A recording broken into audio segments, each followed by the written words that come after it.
Life-saving care regardless of the rivalry. Today we hear how the president of Kansas State University stayed strong and stayed working during cancer treatment. Good morning, I'm Jessica Lovell and welcome to the Morning Medical Update. College rivalries can be fun to a point, but when it comes to something deadly serious like cancer, compassion and friendship always shine through. Case in point, K-State President Dr. Richard Linton, who reached out to a Jayhawk when he knew something wasn't right. I knew that this was not normal for my body. That was the first thought of K-State President Dr. Richard H. Linton when he found a swollen lymph node while shaving. It was maybe the size of an almond. Still, he waited several weeks to see his primary care physician, who prescribed an anti-inflammatory, but that didn't help. It went from the size of an almond to maybe a half of the size of a lemon. So he asked a friend for advice. That friend just happened to be a colleague and ENT specialist and the KU chancellor, Dr. Doug Girod. He had looked at it and I think he knew that there was something wrong. Dr. Girod referred Dr. Linton to the University of Kansas Health System. He came back after the CAT scan. I looked at him and I said, I know what you're going to tell me. I said, you're going to tell me I have cancer. And he says, yeah, I am. He was diagnosed with stage 2 base of tongue cancer caused by HPV. The fact that it was HPV positive because of the virus was a really good thing. So the prognosis for me was somewhere between 85 and 90% potential cure rate, which is very, very high in cancer. Chemo and radiation treatment began right away at the University of Kansas Cancer Center. 6 weeks later, the chemo treatment ended, and on week 7... Friday the 13th was my last radiation treatment, and at 7:23 is when I got to ring that second bell. Emotional.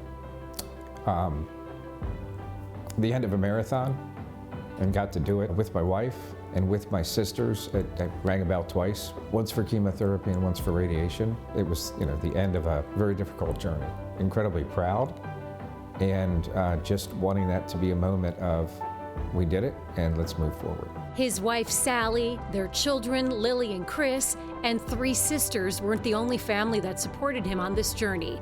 The K-State family flooded him with thousands of cards, well wishes, and texts. When I talk about the K-State family, I define it a whole lot different than what I did before cancer. And this Wildcat says he'll be forever grateful to his Jayhawk friend, whose guidance ultimately led him to life-saving treatment.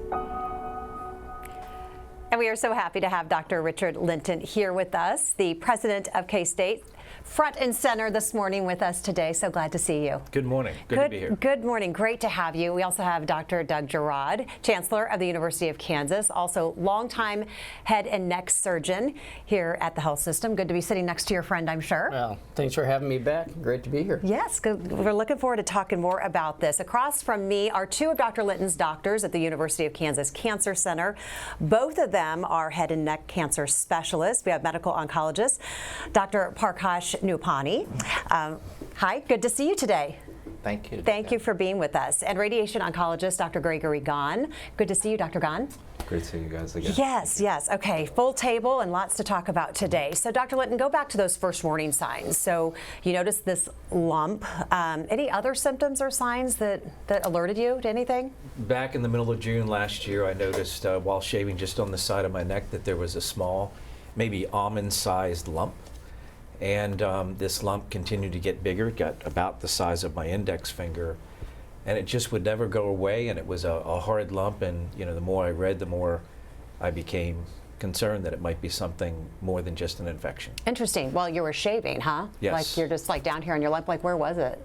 So it's right here. There's still remnants of it that's still here today, but it was far larger back in the middle of June last year. But an interesting checkpoint, because men are shaving every single day. Something, a good way to be feeling areas that you should be checking out. So Dr. Girod, how did you approach Dr. Girod and said, hey, this just doesn't seem right? Well, I knew something was wrong, and I'm new to Manhattan, Kansas, and really didn't have a network of physicians, and so really the only physician I really knew well was Dr. Girod. Not a bad one to know. And he's also an ENT, and just had a couple of conversations with him while I was on vacation in June and July, and then when we met at a retreat back at the end of July last year, he kind of felt the side of my neck and and then took the corrective action that we needed. Yeah, it's nice to know who you can call. So Dr. Gerard, lots of things we know cause swollen lymph nodes. That can be pretty benign sometimes, but based on what Dr. Linton was telling you, what were your concerns initially that made you say, we got to get you in? Well, as a head and neck cancer surgeon, we see a lot of lumps in the necks, and while they can be benign, you know, in adults, it's very commonly benign in young people, but in adults, for us in particular, we think cancer until proven otherwise. Really? Okay. Yeah. That's because, you know, we say, you know, when people feel, you're right, that's interesting to see about young people, but the older Yeah. you get, the lumps really matter. Yes. Don't ignore those signs.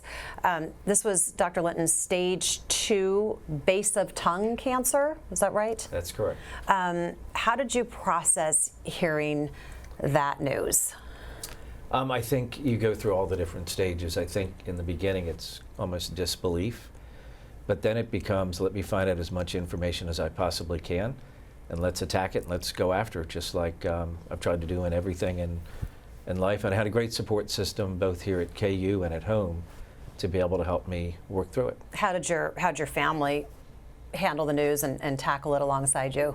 They were just like, let's go after it. My wife and 2 kids were incredibly supportive, and then I had 3 sisters that traveled from around the country to be able to be with me. I was not apart from somebody for a single day during my 7-week treatment. Someone was with me in my hotel room and for every single treatment I had, which was incredibly reassuring. You don't realize that until, you know, just if you're having a down moment, as you start to fall down, someone's there to push you back up, right? That's right, yeah. So Dr. Nubhani, Dr. Ghan, help us understand the staging and the diagnosis. Why the distinction of base of tongue cancer? Yeah, base of tongue cancer is quite often, particularly non-smoker, is caused by human papillomavirus, the HPV. And the staging, with the newer staging, you know, it's updated staging within the last year or two, where tumor, we look at the tumor size. In this case, Dr. Linton had more than 4 centimeter size of tumor in base of tongue, and straight to the lymph nodes, and only one side of the neck. So that makes it stage 3, and the staging system. Current staging system. Dr. Linton mentioned it in the piece we saw that the HPV factor was actually a good sign. Why is that?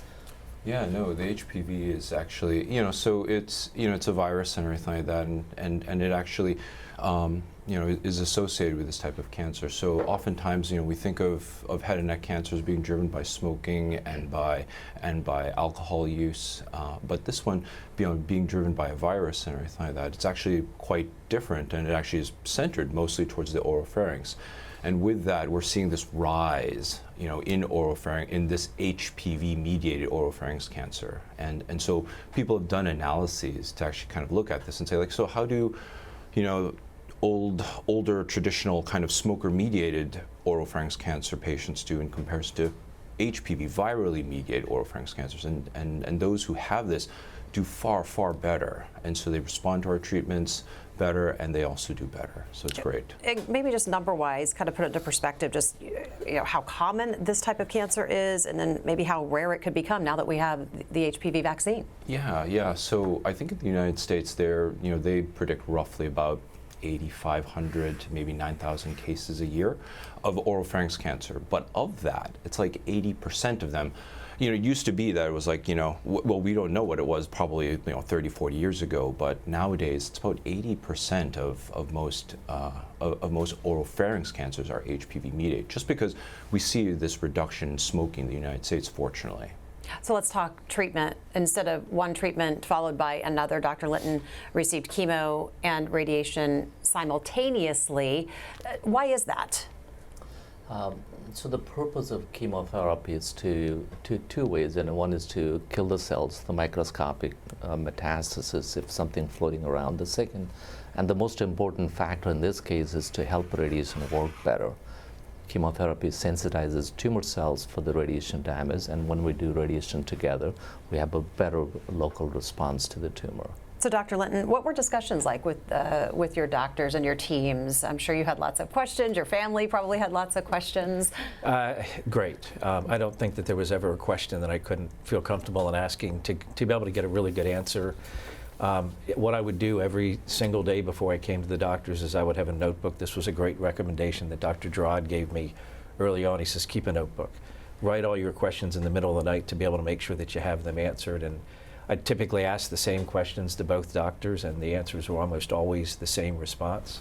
But I also had a support system in my family. I've got a brother-in-law that's a radiation oncologist and a sister that's a radiation physicist, and so collectively with this team, they were incredibly helpful in helping me understand what was going on and kind of what was forecasted for the future in my treatments.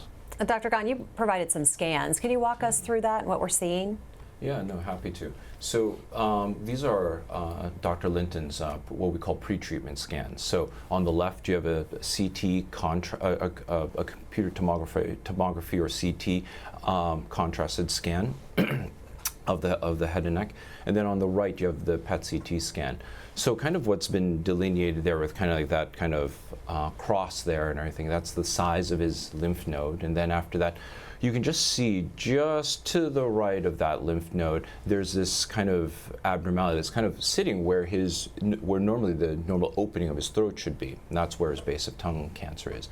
Now on the right, you see the PET-CT scan. This is a radioactive sugar, which we give to help with diagnosing certain conditions, and it's particularly useful for cancer. You can see that that kind of pinkish red that's lighting up is actually the lymph node as well as his base of tongue cancer. And so it kind of helps us to kind of zero in on what we need to look for.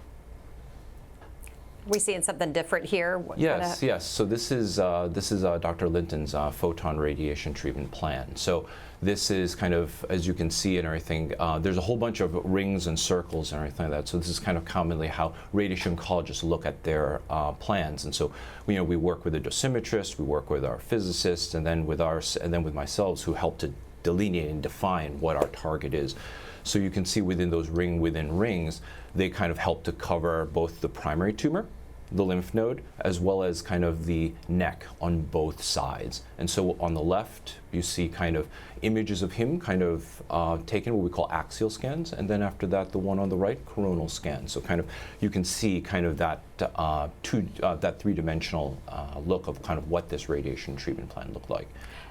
And I believe this is, what, 3 months after chemo? And this is 3 months after chemotherapy and radiation. So Dr. Linton had the opportunity to come back and kind of talk to both Dr. Nupani and I. And you can see on the left before, on the right after, and from that you can see that the original areas that were super bright, super kind of lit up, are actually now cold on the right scan. Some of the other things that you see, kind of that smaller stuff, you can see that they're on the same side. So in case somebody's wondering, like, hey, wait, no, we don't see any, there's still pink there. A lot of that is also normal muscle tissue, which can also light up in immune cells. But the bottom line is, when you actually look at the before and after, this is something that we were quite pleased with. Those are before and afters we really enjoy seeing here on the program. Dr. Linton, how did you handle relocating to Kansas City? You had to do this for, what, 7 weeks? Yep, so being in Manhattan, Kansas City is about 2 hours away from me.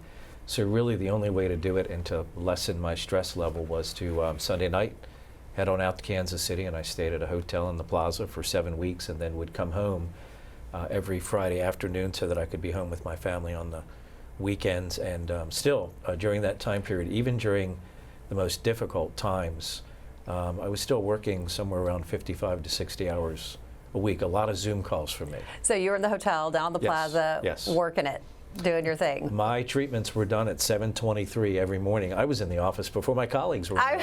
You're like, no excuse. You're like, I just did my treatment and I'm here doing my thing. And I take it that was good doctor's orders to just do life as normal as possible? I think they would have liked me to do a little bit less, but I found for me that working made me not think about things and made me focus on the really positive things going on in my life professionally. And that was my way of kind of, creating some kind of salvation for myself. Yeah, nothing like working 55 hours a week and heading up a big university to bring your stress levels down, right? Right. This is an It's a good distraction. This is an easy week for presidents and That's what I was going to say. 55 hours, get out of town. Side effects for the treatment, what was that like? Yeah, so during the treatment, the two biggest challenging side effects, I lost all voice for about 2 weeks, which is a little scary, and couldn't eat anything for about 6 weeks, so I had a PEG feeding tube during the treatment and then far afterwards. And I think dry mouth is another side effect as well. Fortunately, today I've got 100% of my energy back, 100% of my voice is back, and I have about 95% of my taste. I had lost 100% of taste. Ugh. So eating a bowl of Raisin Bran was like eating a bowl of wood chips. And I can tell you today I'm at 95% and I feel really, really great. The only side effect I'm dealing with now is a little bit of dry mouth, which I hope the next 6 months it'll continue to improve. So you make it through, and let's talk Yes. about the good stuff. That sound we like to hear, the bell ringing. Yeah. You did this at the end of treatment twice. Then later back in Manhattan, you had a special bell ringing with just your family. Yeah. Where was that bell located? Yeah, so I got to ring 3 bells, the chemo bell here, the radiation bell here, and then we have a special bell that graduates of our College of Education ring right across the street from the president's residence, and it's a special bell that you need very special permission to be able to have the rope hooked up so that you can ring it. Right. And the dean was kind enough to be able to hook it up for me, and just me and my family went over and rang the bell. It was Pretty emotional. pretty special. Let's Yeah. talk about your family. I think you Yeah. have some photos. I think they. Sure. So that's Sally to the left there. She's my wife, obviously, and then my daughter all the way on the left here is going to be a senior now at UNC Chapel Hill, and my son, shown here on the right, he'll be a freshman next year at Kansas State University. Nice. I have never done that before. You were trying to get us all to do it this morning. Yeah, everyone should do, but it's You would. right hand. And Gerard was like, don't right push it. hand. He gets, he's on a lot. His Don't do fingers that. don't even do that. He has arthritis. But it's that's a WC for Wildcat. I will do that for you for this one special occasion. But Thank you. you're off the hook. Thank You're off you. the hook. Thanks for covering for me. Yeah, I wouldn't send you back to Lawrence after doing that here.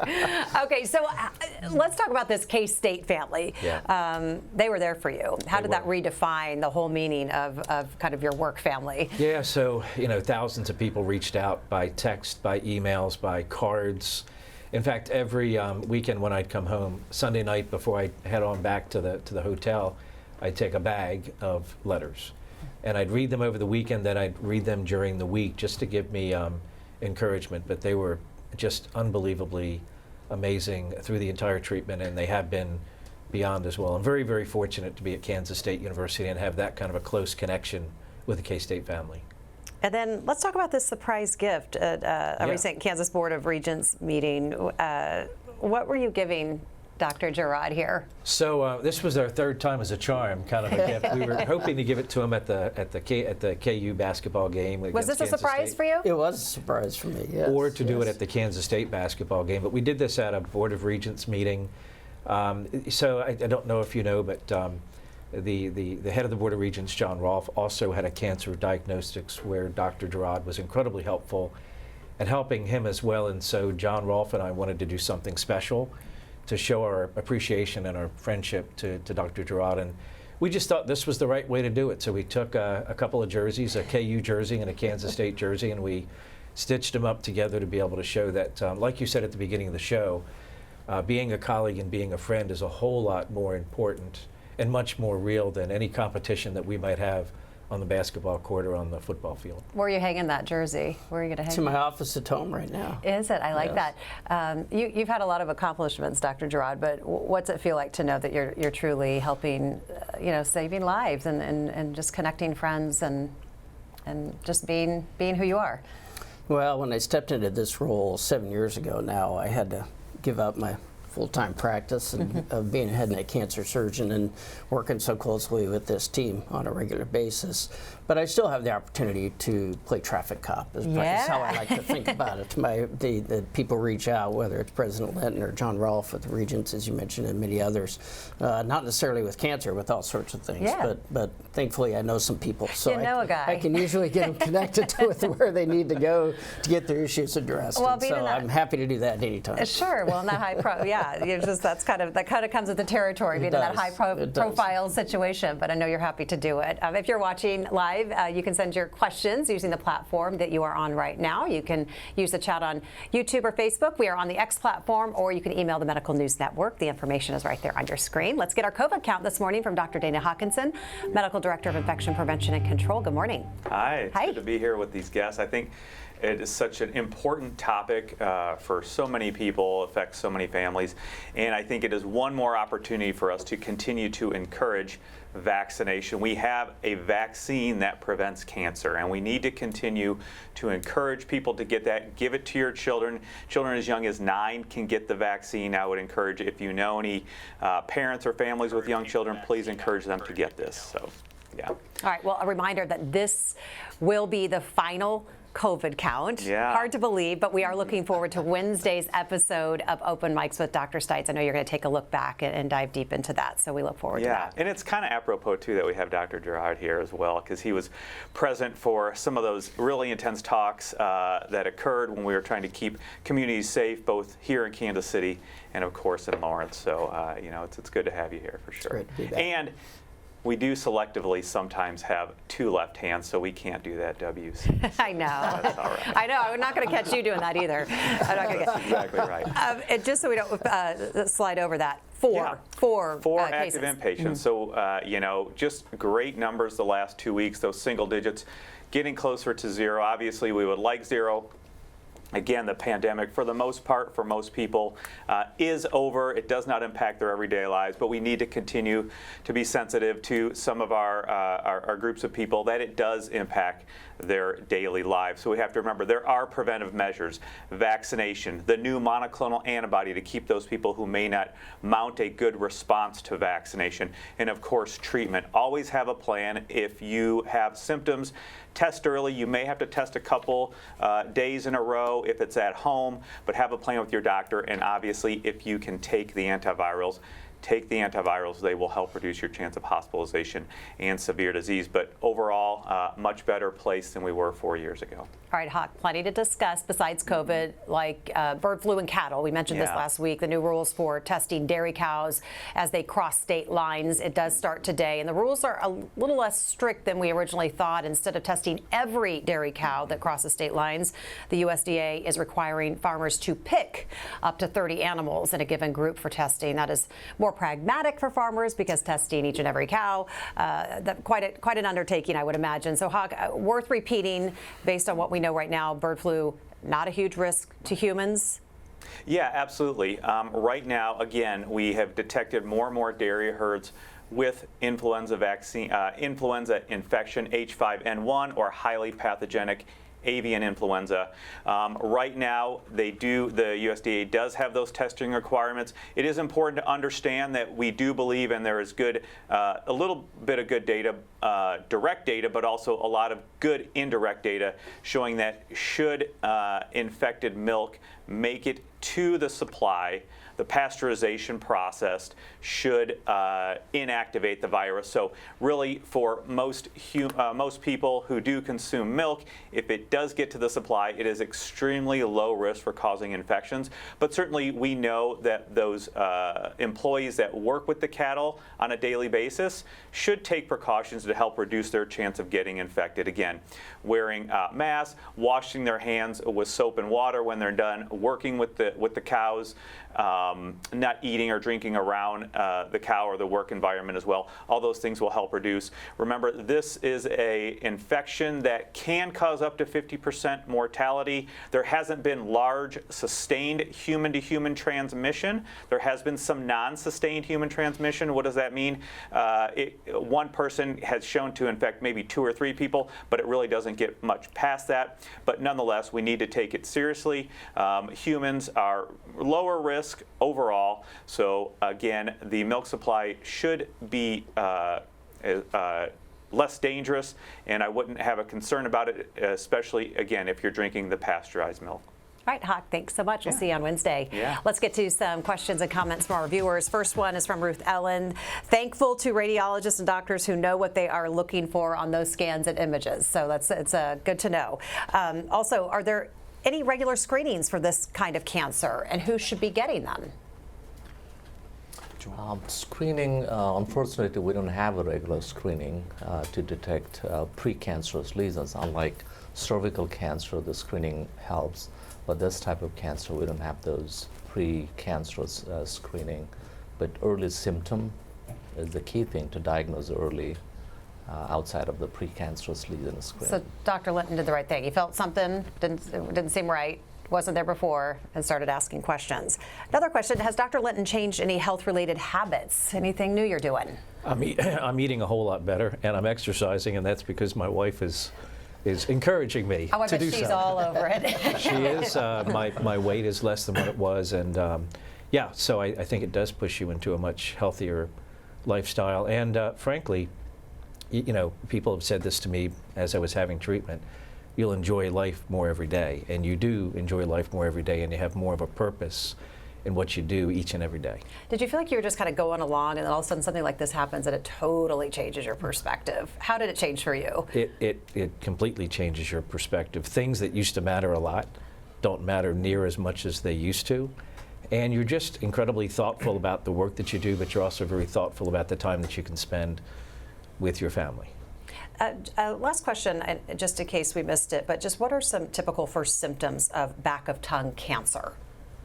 Yeah, no, so some of the symptoms that you'd experience, and then I think you'd mentioned some of them as well, Dr. Linton, is that you know, you could kind of get, you know, this mass and everything like that develops. That tends to be the most common way that men and women kind of present with oropharynx cancer. But you can also have like sore throat, you can notice change in voice, anything like that, a little bit of discomfort with swallowing. So those things can all kind of impact and everything. And sometimes you kind of get some referred pain too into other areas of the body, so particularly into the ear. So things to kind of just listen to your body and to also kind of seek medical attention or just an opinion or anything like that. Especially when you have someone like Dr. Gerard who you work next to. Right, that helps. Okay, so as we wrap up today, I just want to get everyone's takeaways. Dr. Gahn, let's start with you. What do you want folks to walk away with today? Yeah, no, I think just as was mentioned, I think for oropharynx cancer, particularly HPV-mediated oropharynx cancer, you know, this is curable and potentially, I think, more importantly, preventable. So I think vaccination should play a very important role and should be discussed and everything like that. With kids, adults, and everything like that, and trying to prevent this type of disease. And I think, thankfully, we have some good vaccines available. So this is something that I think can dramatically change public health and improve quality of life as well as prevent cancer. That's one. And for those people who have questions about cancer, it never hurts or anything to get a second opinion here at KU and everything. We're always very happy to kind of provide our thoughts and everything like that objectively. Dr. Dupani, what's the takeaway? I think the symptoms, presenting symptoms are so common and very non-specific actually, talking about sore throat, discomfort. So every sore throat, we don't need to panic for that. But if the sore throat does not go away in reasonable time, few days, a week, then that should be a concern. So we shouldn't panic every day, live your life, but if something stays there persistently, seek medical advice. Yeah, know your body. All right, Dr. Gerard, what's the big takeaway? Yeah, no question for me. It's the preventable nature of this, and our vaccination rates in the country are not very high. And we know that HPV is #1 cause of cervical cancer in women. We've known that actually for a long time, but it's really just been in the last 15, 20 years or so that we've realized the HPV nature of oropharyngeal cancers, again, completely preventable with appropriate vaccination. So children can certainly be vaccinated, but young adults can as well, and just can't encourage enough folks to get their kids vaccinated, so we aren't dealing with this disease 20 years from now. Do you mind if I give the Wildcat the last word? Go for it. All right, Dr. Linton, what is the big takeaway from your story? So for me, I think it's listen to your body. When something's not right, listen to it. Don't feel like you can't reach out to people to be able to ask for help and ask for additional information. And then it doesn't matter how bad the outcome is, you can make it through even a pretty difficult treatment that I had. And I would say as well with the HPV vaccine, I can't tell you how many people have reached out to encourage them or their children to be able to get this vaccine. This is completely preventable. Mm-hmm. If you have that vaccine, we have it now. I wish we had it 20 or 25 years ago, but that's the most important thing for prevention. Well, and just to be clear, this is why we have you share your story, because someone's going to hear it and then someone's going to do it. Get that vaccine. Gentlemen, thank you so much for being with us today. It's been a real pleasure. Thanks to all of our guests and to our viewers. We'll see you back here tomorrow. Coming up tomorrow on the Morning Medical Update, Ken O'Brien noticed food wasn't going down like it used to. Telling his doctor about it helped save his life. I'm Jessica Lovell on the next Morning Medical Update. The first but subtle warning signs that led to a stage 4 cancer diagnosis. We learn why cancer in the esophagus is so hard to spot early and who needs a regular screening. Tuesday at 8.